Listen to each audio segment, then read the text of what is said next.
सृष्टी dairy नावाने रिसोडला सुरुवात केली. आज आमच्या रिसोड शहरामध्ये दूध बऱ्यापैकी आम्ही संकलन करतो आणि प्रक्रिया पण करतो. तुमची ही जी सृष्टी डेअरी आहे ती 2010 मध्ये चालू झाली का? हो, 2010 ला सुरुवात केली आम्ही. आता आपण बघतो की बाबा की आपण बघितलं पण की पनीर असेल किंवा दूध असेल ह्या गोष्टी होतात.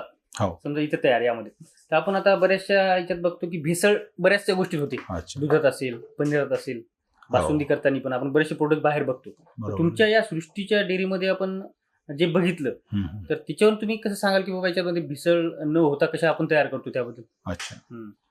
आता काय आहे की आपल्या रिसोड तालुक्यातलं जवळजवळ माझ्याकडं 10 ते 15 गावातून दूध येते.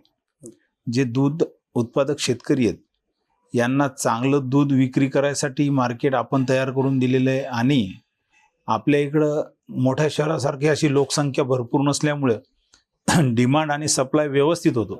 जसं की आपल्याकडे जेवढं दूध उत्पादन होते तेवढं आपली विक्री पण होऊन राहिली आहे. असं मोठ्या शहरामध्ये कसं आहे की सप्लाय कमी होतो आणि डिमांड जास्त आहे, म्हणून तिथं ते शेतकऱ्याच्या नावाखाली दुसरे लोक समजा काही भेसळ करून विकतात. तसा प्रकार आपल्या इथं व्हायचं कारण नाही. कारण काय की आहे याच मालाला थोडी पाहिजे तेवढीच डिमांड आहे. जास्त जर डिमांड वाढली तर भविष्यात कोण काय करेल हे सांगता येत नाही. पण आपण क्वालिटीच्या आणि क्वांटिटीच्या भरोश्यावर मी आज टिकून आहे.